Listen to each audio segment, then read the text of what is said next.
મહેસાણાની બે નગરપાલિકાની ચૂંટણી જંગ.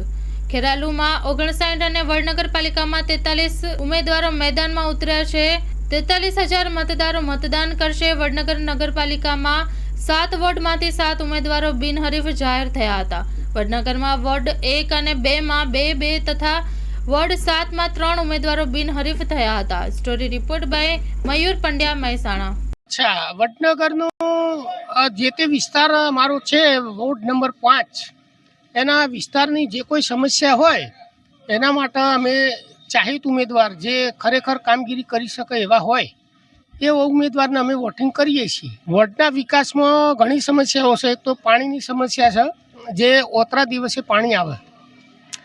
બીજા નંબરમાં સાફ સફાઈમાં પણ થોડું નગરપાલિકા તરીકે ગેરવર્તન. આમ તો જોવા જઈએ તો એસસી સમાજનું જે કોઈ જગ્યાએ મકાનો છે ત્યાં આગળ જે સવર્ણોના એરિયા હોય એમાં 2-3 સફાઈ કામદારો મૂકતા હોય છે, જ્યારે એસસી સમાજ માટે લગભગ ઓરમાયું જ વર્તન રાખવામાં આવે છે.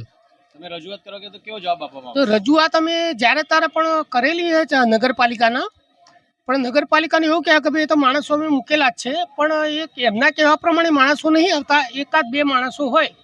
જ્યારે અમારો લગભગ રોહિતવાસની વાત કરીએ તો 600 થી 400 મકાનો છે અમારા, તો ત્યાં આગળ એક જ સફાઈ કામદાર મૂકવામાં આવે છે. બરાબર, એટલે આ વર્ષો જૂની સમસ્યા સારી. બસ આયા પછી પબ્લિકનો કામ કરવાના છે એ આશા વ્યક્ત કરીએ છીએ. કેવા પ્રકારના કામ કરશો તમે? એમની બધી ફરમાઈશો પૂરી કરીશું. તમારી જોડે માંગણી તો આવી છે ને, કેવા પ્રકારની ફરમાઈશ? હા, એમની જે માંગણીઓ હોય પૂરી કરીશું. તમારા વિસ્તારમાં અત્યાર સુધી કેવો વિકાસ થયો નથી? અમારા વિસ્તારમાં તો પૂરેપૂરો વિકાસ છે. જે હવે પ્રજાના કામ બાકી હશે એ કરીશું. સારા માટે થઈ રહ્યું છે અને સારા વિકાસ માટે થઈ રહ્યું છે, અને કંઈક સારી સુવિધાઓ મળે એના માટે, મતદારો તો સારું કામ કરે એના માટે. સમસ્યાઓ તો આ છે, સફાઈ છે, પછી પાણી છે, પછી આ કંઈ બીજું ત્રીજું જે કંઈ હોય. અને આમ વિકાસ તો સારો થઈ રહ્યો છે, પણ વિકાસ સાથે સાથે કંઈ પણ ઉદ્યોગ પણ થાય તો સારું કહેવાય.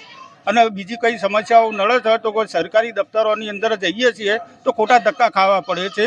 એટલે એ બધી સમસ્યાઓનો હલ થઈ જાય તો બહુ સારું કહેવાય. અમે અમારો જ્યાં રહીએ છીએ ત્યાં પાણીની સમસ્યા અને ગટરની સમસ્યા એ છેલ્લા 5 વર્ષથી થતી જ નથી.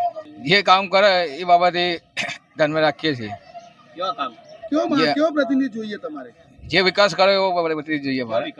જે અમારે 5 વર્ષથી પાણી આવતું નથી, ગટર સાફ થતી નથી, એ જે કામ કરે એ માણસ રાખશું.